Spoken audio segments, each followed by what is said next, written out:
Buenas noches, bendiciones.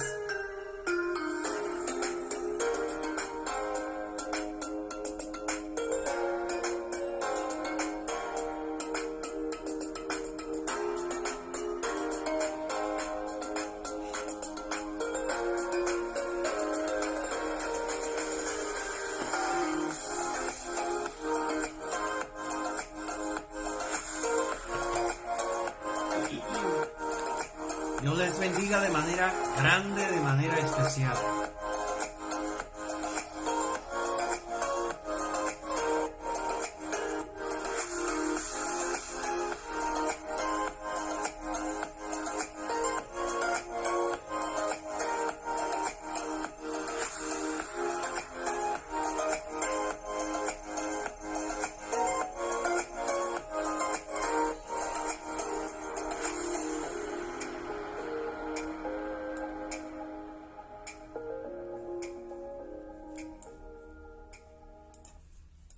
Gracia y paz sean sobre cada uno de ustedes y sus familias. De verdad, sean todos bienvenidos, muy bienvenidos a Matrimonios, Parejas Extraordinarias.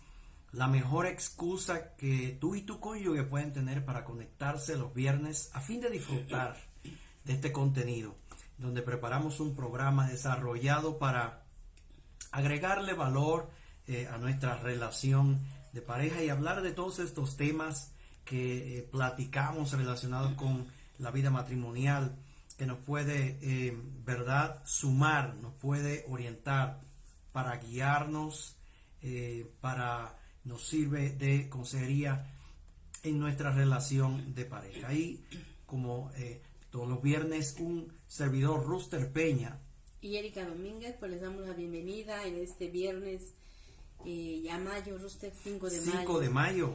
¿Verdad? Esperemos que hayan tenido una excelente semana llena de bendiciones y pues nada, vamos a tener un programa muy especial con un tema muy bueno, como todos, ¿verdad? Como todos los viernes. Sí, el 5 de mayo se celebra aquí la Batalla de Puebla en México y aquí estamos con un tema interesante: mi conducta conyugal. Mi conducta conyugal. Ese es el tema que avanzaremos en este momento. Cuando estamos ante una acción o frente a una situación que demanda una reacción, algo que demanda que nosotros actuemos en función de, nosotros tendemos a pensar, no te quedes ahí, no me voy a quedar ahí, tengo que hacer algo, ¿verdad? Ante una situación en donde estamos siendo afectados, o donde entendemos que debemos hacer algo, de una vez instantáneamente pensamos, no me puedo quedar aquí, no me puedo quedar detenido. Y eso es propio del ser humano. Somos criaturas de acción. No somos iguales que las plantas. No somos iguales que un pedazo de madera o una pintura en la pared. Nosotros, en respuesta a nuestra experiencia sensorial, ¿verdad? En respuesta a nuestra experiencia que tenemos alrededor, ¿verdad? Y a cómo interpretamos nuestra experiencia, ¿verdad? Nosotros entonces tomamos decisiones para actuar de una manera u otra, ¿verdad? En el momento, las decisiones que tomamos nos parecen totalmente lógicas y entendemos que son adecuadas, o al menos las que nosotros entendemos que son correctas o más convenientes, y tomamos esas decisiones porque la mayor parte del tiempo todo parece tener sentido cuando actuamos, ¿no? Entonces, a todo esto, nuestra conducta es la parte más visible de nuestra vida. Usted podrá estar de acuerdo conmigo en esto. La manera en cómo nosotros nos comportamos es la forma más visible de nuestra existencia. es sobre lo que opinan los demás, lo que dicen y observan los demás. Porque la realidad es que la forma en que te mueves, la forma en que te comportas, la manera en la que yo acciono en mi vida, da a conocer lo que soy por dentro. Da a ver lo que hay dentro de mí. Pues como piensas, actúas. Así como usted piensa, así actúa. Entonces, hay que tener cuidado con lo que metemos dentro de nosotros que va a generar pensamiento, ¿verdad? Entonces, tu accionar es producto de tu manera de pensar, de tu manera de razonar las cosas. De hecho, Jesús afirmó lo siguiente: por sus frutos los conoceréis. Esto está en Mateo 7:10, Mateo 7:16, perdón. Sucede que en otra ocasión, y específicamente en el libro de Juan, capítulo 13, 34 al 35, la versión PDT, dice que Jesús dice: les estoy dando un mandamiento nuevo, que se amen los unos a los otros, ámense tal como yo los amé. Todo el mundo se va a dar cuenta de que ustedes son mis seguidores si se aman los unos a otros. Cuando nosotros leemos esto, resulta evidente que la referencia que Jesús hace del amor amerita acciones observables que surgen obviamente del interior de la persona. De ahí que nuestra conducta sea de extrema importancia hacia los demás.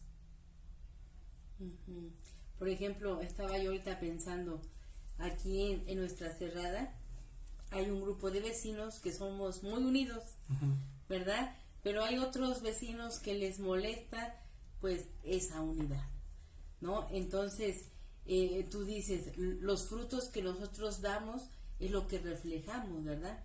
Es lo que uno refleja. Los vecinos nos llevamos súper bien y todo bonito, ¿no?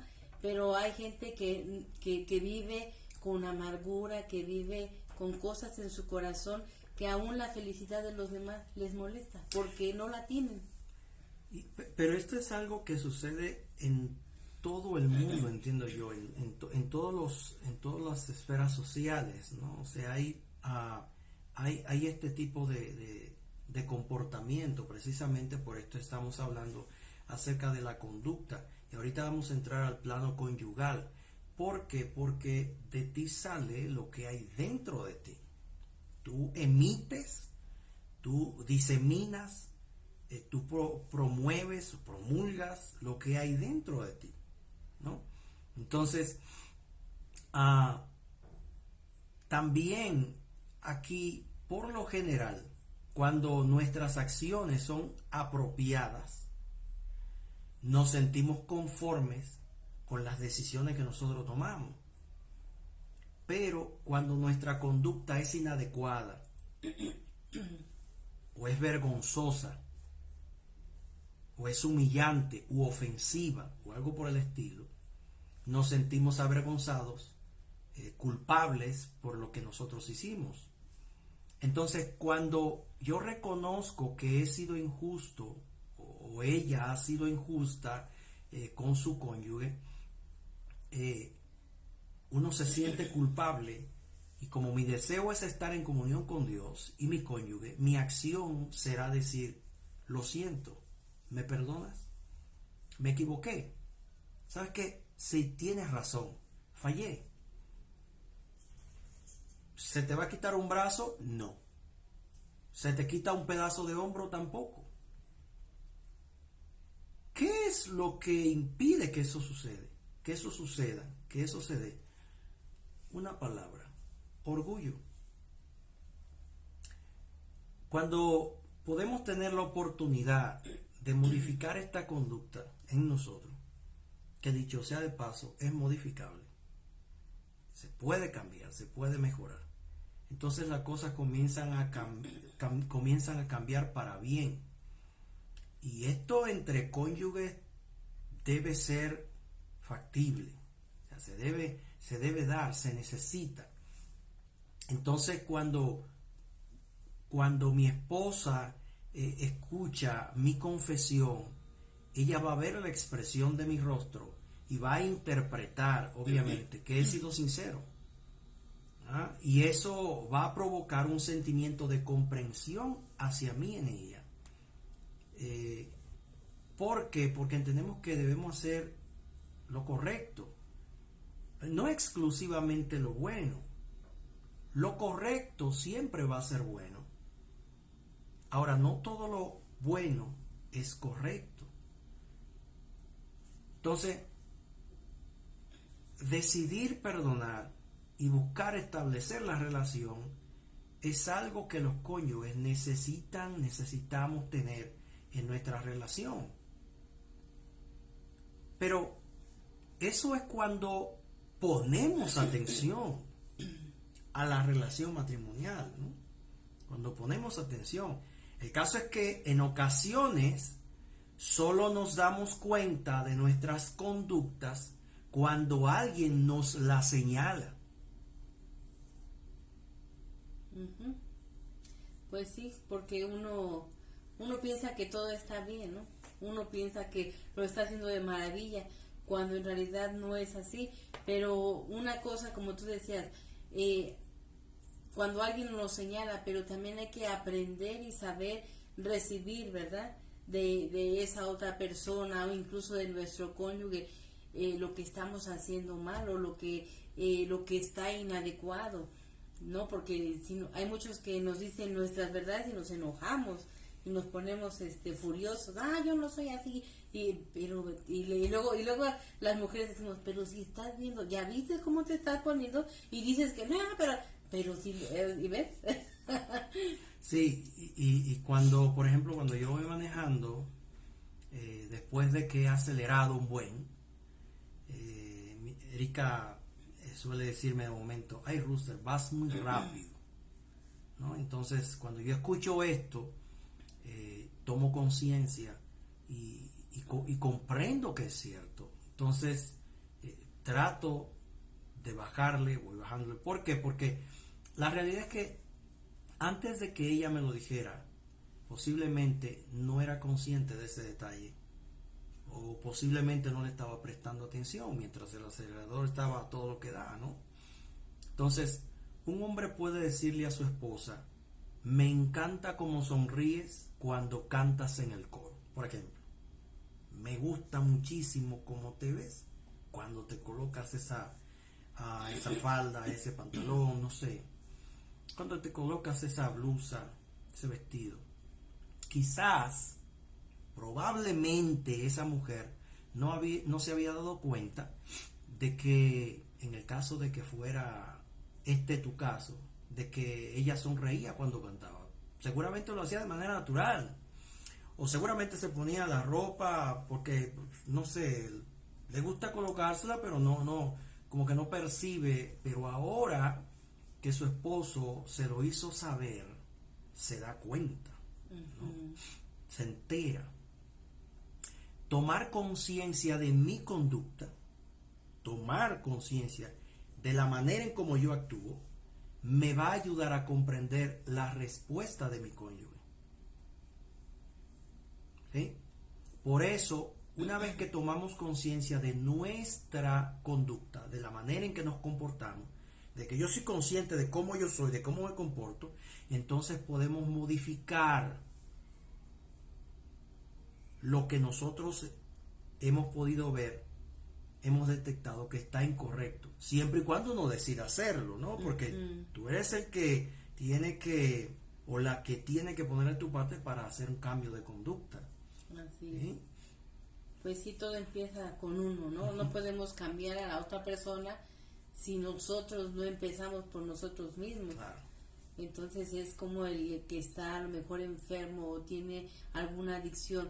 Él no puede quitarse ese vicio, esa adicción, hasta que él reconozca que necesita quitarse ese vicio. O que es una persona enferma, o que es una persona que tiene algún problema quizás de chisme, no sé, ¿verdad? Pero uno tiene que tener conciencia de decir, sí, estoy mal, tengo que cambiar. Sí, un caso que he visto yo, por ejemplo, el estudiante que saca malas notas y malas notas y malas notas, hasta el momento en que se da, aquí dicen en México le cae el 20, hasta el momento en que se da cuenta, toma conciencia de su situación y dice, no, pero yo tengo que mejorar, yo tengo que cambiar porque quiero llegar a esto y quiero llegar a lo otro. En el momento en que esa persona se da cuenta de que necesita cambiar, cambia, ¿no? Ahora bien, nuestra conducta, hay algo bien interesante, existe tanto una dimensión espiritual, escuchen esto, como una humana para cambiar nuestra conducta. Pablo, el apóstol Pablo, señala que por medio del Espíritu Santo en nuestras vidas somos liberados de la naturaleza pecaminosa para poder hacer el bien que deseamos. Romanos 8 del 1 al 2 lo indica. Por eso nosotros sabemos que el poder supremo para modelar la vida consiste en rendirnos al Espíritu Santo y permitir que controle nuestro proceder. Permitir que Dios controle y guíe nuestro matrimonio. Que Él sea el rey en nuestra relación matrimonial, ¿verdad? Ahora bien, nuestra conducta no viene por amor al arte. No viene medalaganariamente. No viene porque, es que yo soy así. No. No creas en ese cuento de plumas de burro y alas de piedra, no sé qué decir, porque no es cierto, ¿no? Lo que pasa es que detrás de nuestra conducta se encuentra nuestra experiencia con nuestros 5 sentidos. Es la manera en cómo yo interpreto las situaciones que mueve mi conducta, que contiene mis sentimientos y mis deseos, ¿verdad? O sea, detrás de mi conducta se encuentra esa forma como yo interpreto todo lo que me sucede, como lo he aprendido, como lo entiendo, ¿verdad? Y así me comporto. Entonces, en la vida cotidiana, la mayor parte de todo este proceso se da desapercibidamente. La mayor parte de todo esto que estamos hablando no se piensa, se da en automático. O sea, tú actúas y no piensas, no te sientas un momentito para, por ejemplo, analizar cada movimiento que tú das, cada paso. O sea, nadie hace eso, ¿no? Porque no estamos absoluta y completamente al tanto de cada cosita que sentimos y deseamos. Sin embargo, cuando nosotros de manera intencional le prestamos atención a estas cuestiones y manifestamos una mayor conciencia de nosotros mismos, entonces nosotros vamos a aumentar esas posibilidades de podernos comportarnos de una manera constructiva. O sea, a lo que me refiero es ponerle atención a lo que hacemos. Muchas veces, escuchen esto, se nos olvida dónde dejamos el vaso de agua, por ejemplo. Y tú dices, ¿y dónde dejé? O por ejemplo, algo que te pusiste en la cabeza, o por ejemplo los lentes. Tú no sabes, ¿dónde dejé los lentes? Pero lo tienes puesto. O cosas así. Todos los que me están escuchando aquí saben de qué le estoy hablando. Lo que pasa es que nosotros nos enfocamos, nos concentramos más en otras cosas que en los pequeños detalles. Entonces, cuando tú prestas atención a tus movimientos, a lo que tú haces a tu alrededor, te haces más activo mentalmente y espiritualmente te haces más activo y estás consciente de lo que vas haciendo. Lo mismo pasa en tu relación matrimonial, de estar consciente de que la tienes ahí al lado, de que te está viendo, de lo que están platicando. ¿Sí me explico? Hacerte consciente de tu relación con tu esposa, con tu esposo. ¿Sí? Entonces, la realidad es que es interesante descartar que los 5 aspectos del conocimiento de uno mismo, que son la experiencia, la interpretación de lo que está a nuestro alrededor, mis emociones, los deseos, mi conducta, están interrelacionados. Y me voy a explicar. Se pasa de uno a otro en una secuencia lógica, porque puede que a veces nos detengamos más en uno en particular. Es decir, o sea, mi experiencia me va a dar una interpretación. La interpretación va a desarrollar en mí emociones. Las emociones van a poner en mí deseos, anhelos. Y ya luego que yo tengo eso, ejecuto, que es mi conducta, ¿no? Por eso es muy importante lo que nosotros dejamos meter aquí, ¿sí? De lo que nosotros nos alimentamos, ¿verdad? Que hablábamos en una clase anterior, en una plática anterior, hablábamos de que la realidad es que los 5 sentidos, o sea, el alma no depende de los 5 sentidos, no depende de los 5 sentidos, pero la puedes alimentar. O sea, tú alimentas el alma con los 5 sentidos. Así es. Tú alimentas tu corazón con los 5 sentidos. Tu ser interior lo alimentas con esos 5 sentidos que Dios te dio, ¿no? Entonces, si volvemos al ejemplo, por ejemplo, de las 2 personas que hemos hablado anteriormente, que contemplaban el Gran Cañón, son dos personas que van al Gran Cañón y lo ven, y uno está centrado en sus sentimientos, sintiéndose rodeado por la belleza, los colores, la profundidad y la imagen natural del Gran Cañón. Entiende que el Gran Cañón no es más que algo impresionante y se queda maravillado, ¿verdad?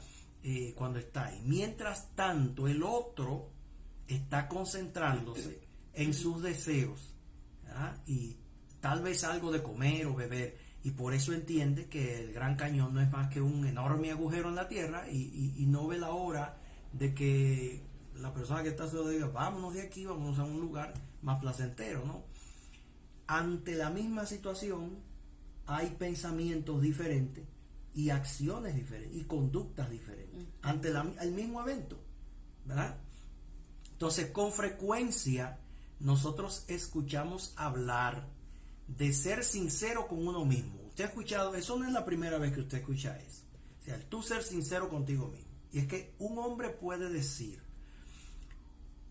tengo que sincerarme. ¿Ya? Tengo que sincerarme.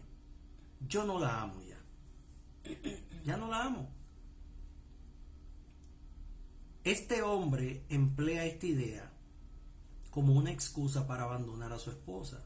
Y por otro lado, puede que una mujer diga, tengo que ser bien sincera conmigo misma.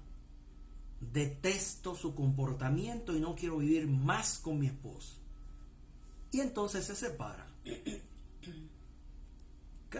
Cabe destacar aquí, en estos ejemplos, que en ambas expresiones existe una referencia obvia a los sentimientos. O sea, ahí están cargados de los sentimientos. El hombre usó un verbo que es amar, cuando dice ya no la amo. Y la mujer usa otro verbo que es detestar. Detesto su comportamiento, cuando dice. Ambos son emociones. Entonces, lo expresado indica que estas personas llegaron a la conclusión, escuchen esto, llegaron a la conclusión de que sus sentimientos son lo más importante que ellos tienen, no su cónyuge, no. Sus sentimientos son más importantes que su cónyuge. Por eso basan su conducta, su decisión en lo que sienten. No sé, espero que hayamos captado esta idea. La realidad es que este es un error bastante común. Nunca... la realidad es que nuestra sociedad, nuestra comunidad actual, tiende a exaltar los sentimientos y los deseos por encima de lo que debería ser más importante. Es lo que está pasando ahora.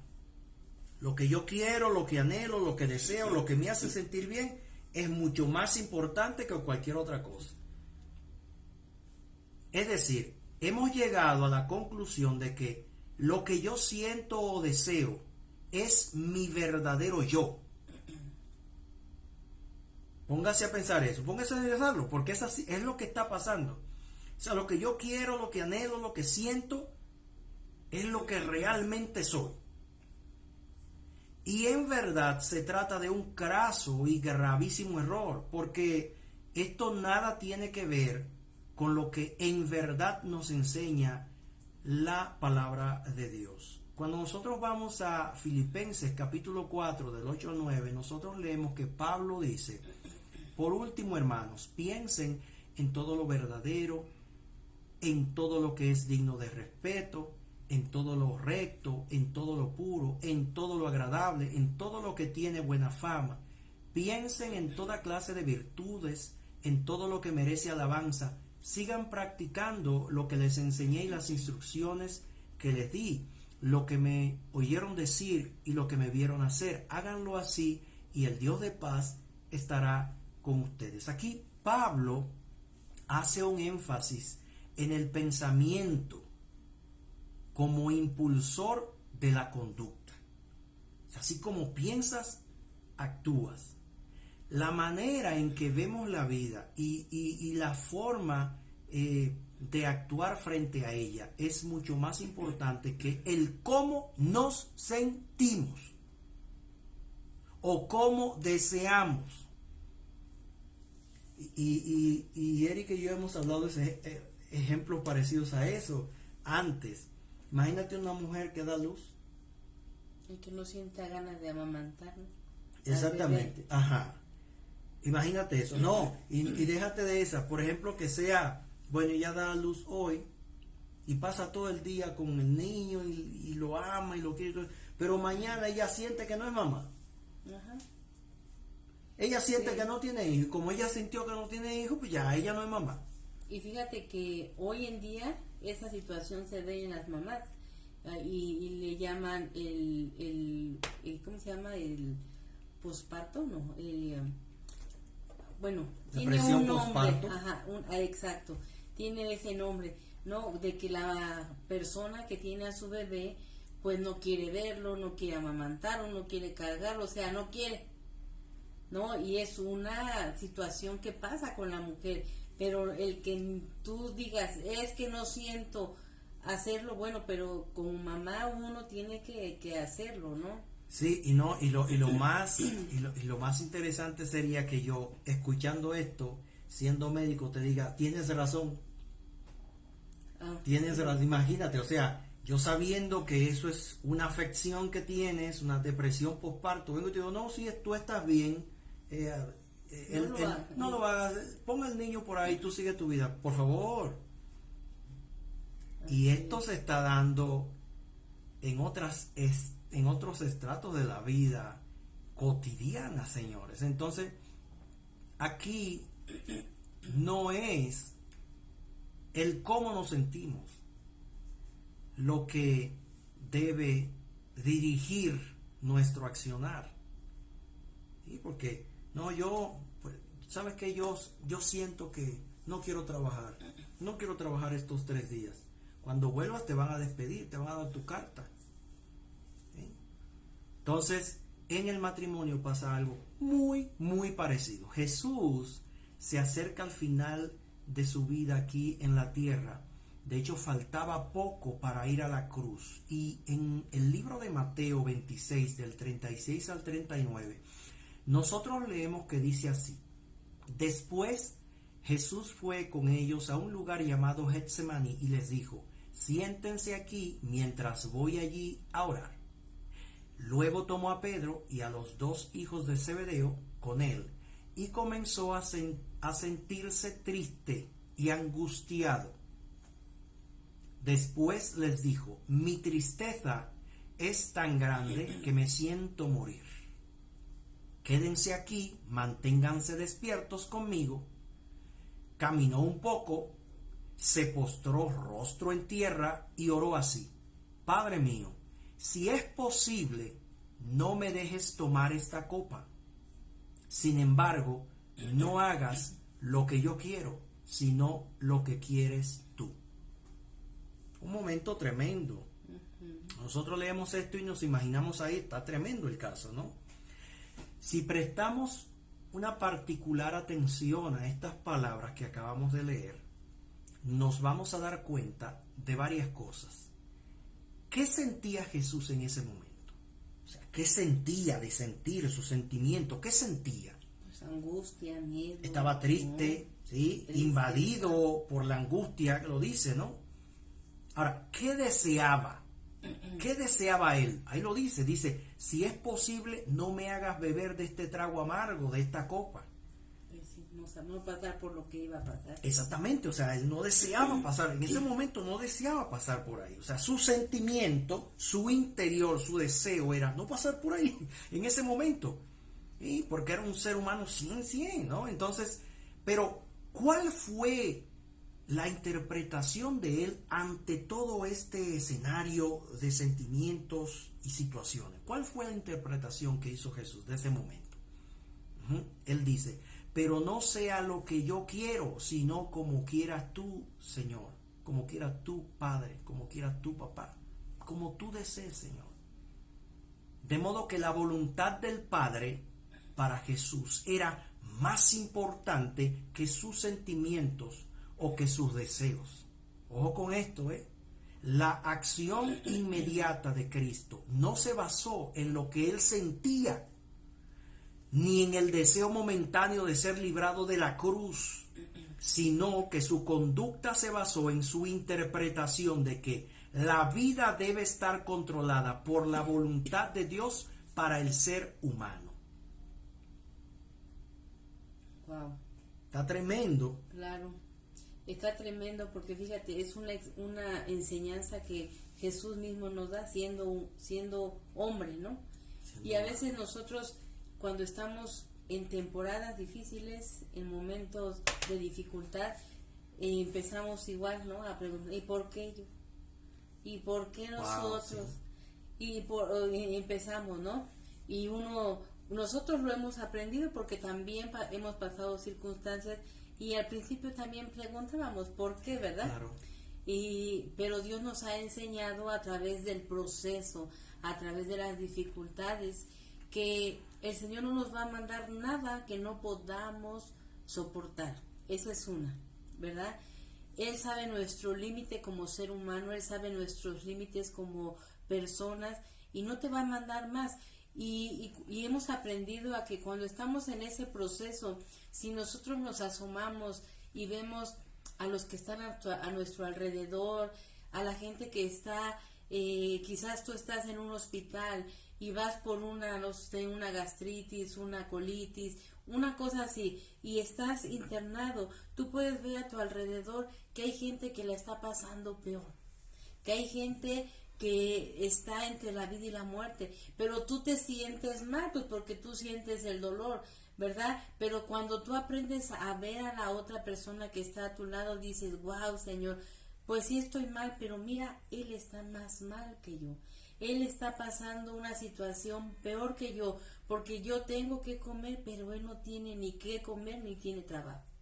Entonces tú ves la situación de la gente y eso lo hemos aprendido. O sea, viene una situación y ya tratamos de no preguntarle por qué, sino para qué.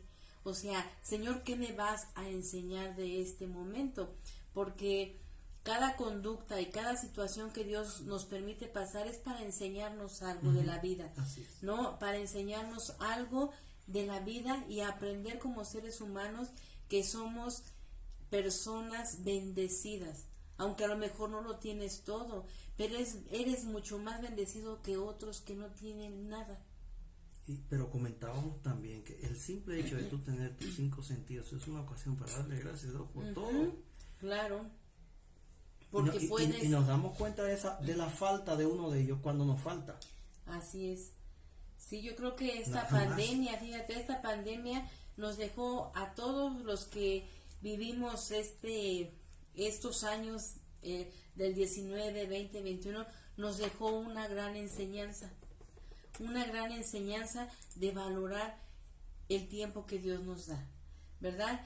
Porque aún el poder respirar es una bendición. A lo mejor no lo valorábamos, no lo interpretábamos como esa bendición, pero en ese tiempo de la pandemia el conseguir un tanque de oxígeno era una cosa maratónica, ¿no? Era algo, bueno, que valía en ese momento muchísimo, y la gente que se vio en esa situación, pues daba hasta lo que no tenía por poder tener a su familiar con oxígeno para que pudiera vivir. Así es. ¿No?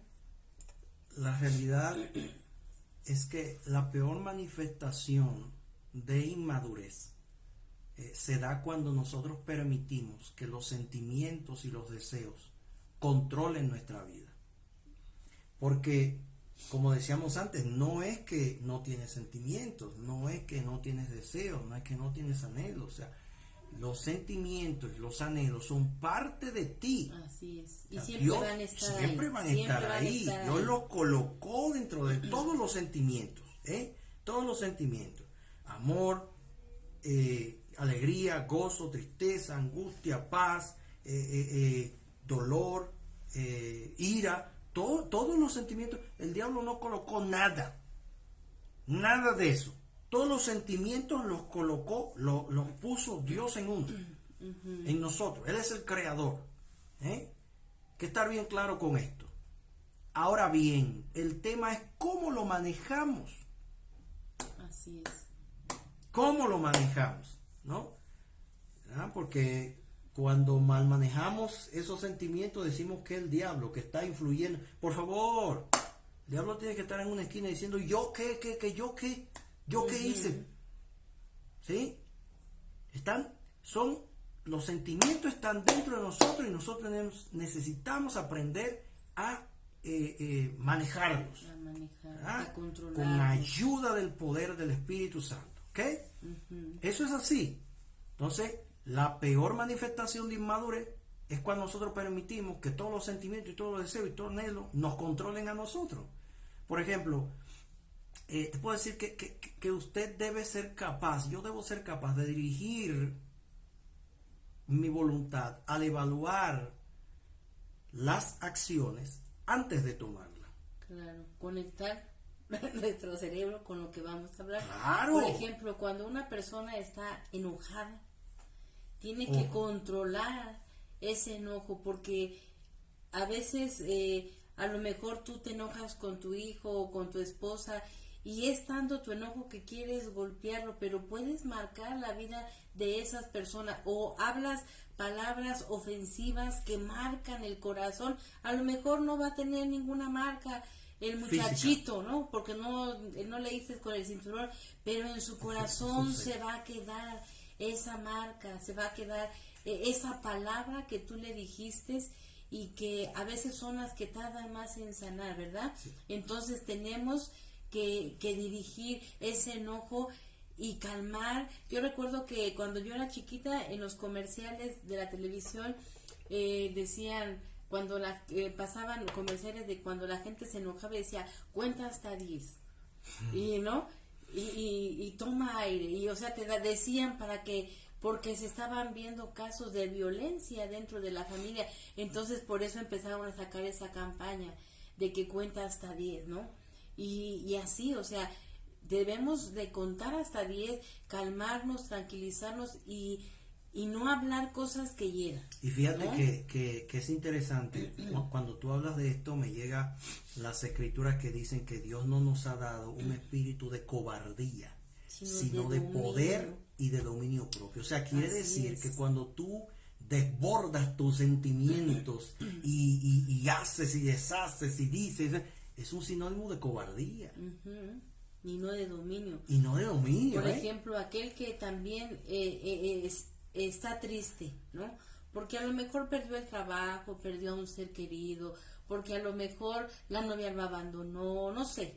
Pero hay tristeza en su corazón. Si no la canaliza bien, va a venir una depresión en él. Claro, un Va a bajón. venir una depresión y al Claro. rato va a querer hacer cosas que no son buenas para él, ¿no? Entonces hay que aprender a dirigir nuestra voluntad en cosas adecuadas, en cosas buenas, ¿no? Que no, en tomar buenas decisiones antes de marcar la vida de la gente. Sí, por ejemplo, algo muy típico. Yo no debería tener miedo de decirle a mi esposa que olvidé retirar la ropa de la lavandería, por ejemplo. Porque yo he decidido no actuar según mis temores. Y mi voluntad es hablar siempre con la verdad a mi esposa. Es lo que es el convenio que tengo, es ahora sí que el pacto que tengo con mi esposa, hablar siempre con la verdad, hablarnos siempre con la verdad, no actuar bajo un temor, bajo un miedo, hay que va a pensar que va, no, perdón, o sea, caminar bajo temor no es vivir, y mucho menos en una relación matrimonial, por favor, ¿no? Ahora bien, ¿significa esto que los deseos y los sentimientos no son importantes? Como dijimos, claro que de ninguna manera. Como antes lo hemos comunicado, el ser humano es un ser vivo con sentimientos colocados por el Creador. Los sentimientos son parte vital de nuestra personalidad y no se pueden negar ni tampoco ignorar, ninguna de las dos, porque hay algunos que buscan inhibirlos.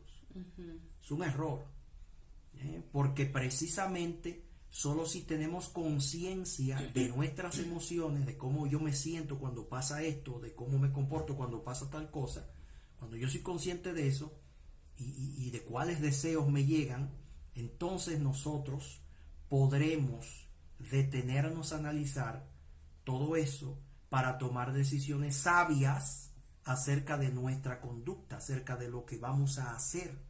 Pero es solo si conocemos cuál es el sentimiento que se desarrolla frente a una situación X, ¿no? ¿Cómo me pongo cuando sucede tal cosa? Entonces, cuando tú eres consciente de eso, tú buscas la forma, ¿verdad? Buscas manera, buscas una vía en la que tú puedas mejor manejar la situación, ¿no? Pero tienes que darte cuenta.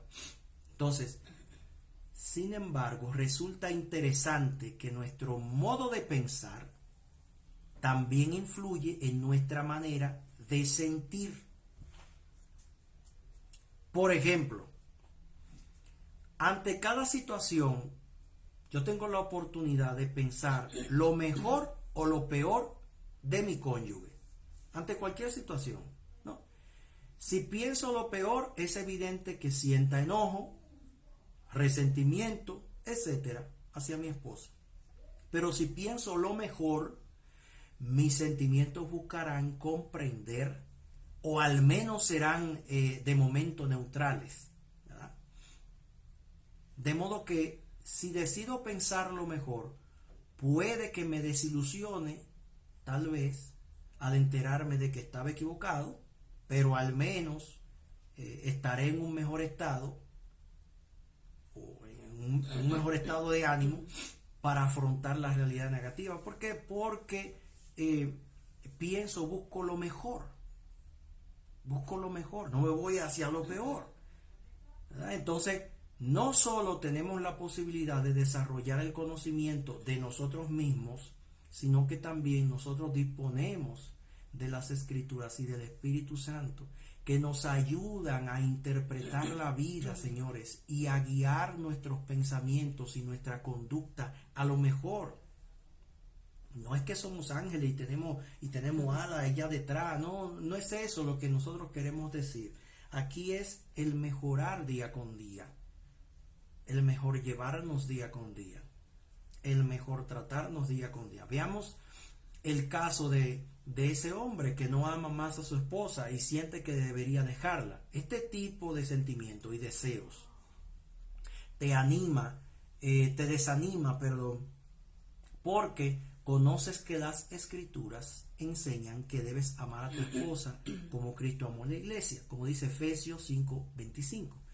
Sabes también que las escrituras indican que el matrimonio es para siempre y que Dios odia el divorcio, como dice Mateo 2:16. Entonces, ¿qué necesita hacer el esposo de este ejemplo? ¿Qué necesita hacer el esposo? Pues presentar su conflicto ante Dios y pedir sabiduría. Luego acudir a las escrituras en busca de guía. Un principio bíblico afirma lo siguiente: el éxito depende de los muchos consejos. Eso usted lo encuentra en Proverbios 11:14. El éxito depende de los muchos consejos. Y mi papá decía algo que era como el complemento de eso, no sé, o sea, mi papá decía algo similar a eso, decía, el que se lleva de consejo muere de viejo. Y así dice mi mamá. Entonces, ese hombre busca consejería y lee un libro para identificar cómo actúan otros ante sentimientos como el que él tiene, que es bastante común, y que los sentimientos eufóricos y románticos van y vienen en la vida matrimonial. Entonces va a ir mejorando. Se dará cuenta de que todos pasamos por momentos en los que esos sentimientos están completamente ausentes en la relación y en otro momento afloran. Desde luego que existen motivos y están relacionados con necesidades emocionales, necesidades físicas que no están siendo satisfechas, por ejemplo, satisfechos, pero al buscar ayuda, señores, descubrimos también que existen múltiples maneras de revivir esos sentimientos positivos y románticos en nuestra relación matrimonial. Cuando necesitamos ayuda tenemos que buscar la ayuda. No somos todólogos, ¿verdad? No lo sabemos todo. Entonces, con el tiempo, ambos, tanto el esposo como la esposa, van a experimentar de nuevo ese sentimiento romántico y van a disfrutar de una relación más profunda y que sea significativa. De ese modo, dará fruto la sabiduría del esposo al permitir que la interpretación correcta de lo que le estaba sucediendo en su matrimonio ahora tenga mayor influencia en su conducta que sus sentimientos y sus deseos, porque no se está dejando dominar de sus sentimientos ni de su deseo, sino de una conducta correcta ante una situación que se le presenta, ¿verdad? Entonces necesitamos estar atentos, todos, todas, ¿verdad?, a nuestras experiencias, el cómo interpretamos lo que nos pasa, nuestras emociones, nuestros deseos, nuestras conductas ante esas situaciones. Tenemos que estar alerta, pues estamos vivos, ¿no?, para tener mayor posibilidad de tomar decisiones que sean responsables y que sean correctas, porque cuanto mayor sea el conocimiento que yo tenga de mí mismo, estaré mejor preparado para compartir mi vida con mi esposa. Mientras mejor me conozco, voy a estar más preparado para hacer mejoras y mejor llevarme con mi esposa. Así es. Así es. Queremos que Dios les bendiga de manera especial, de manera abundante. Y esperamos que esta plática les haya servido de mucho, ¿verdad?, de todo corazón. Así es. Recuerden que pueden mirar, ¿verdad?, los demás videos, que yo sé que les va a ayudar de mucho, les va a ayudar de mucho. Este es nuestro tema número 57, ¿verdad? Creo. Así es. Así que hay 56 más atrás, si tú nos estás viendo por primera vez. Y yo sé que van a ser de bendición para tu vida. Si tú quieres que algún otro matrimonio conocido que tú tengas y que creas que le puede ayudar esta plática, pues compárteselo que será de bendición. Recuerden que los esperamos este domingo en Bosques de Viena, Manzana 125, lote 115, departamento 2, a las 10 de la mañana. Tenemos nuestro servicio dominical con una palabra excelente Y pues son bienvenidos todos ustedes. Así mismo es, y les recordamos que todos los martes a partir de las 7 de la noche, aquí en la Quinta Cerrada de Bosque de Puebla, Manzana 7, lote 7, número 2, usted puede venir presencialmente, usted y su cónyuge, para recibir consejería matrimonial, prematrimonial, con sus servidores aquí presentes. De verdad deseamos que Dios les bendiga de manera infinitamente grande, de manera poderosa, y que usted pueda tener una noche excelente junto a su familia. De verdad, bendiciones y muy feliz resto de la noche. Dios les bendiga. Buenas noches.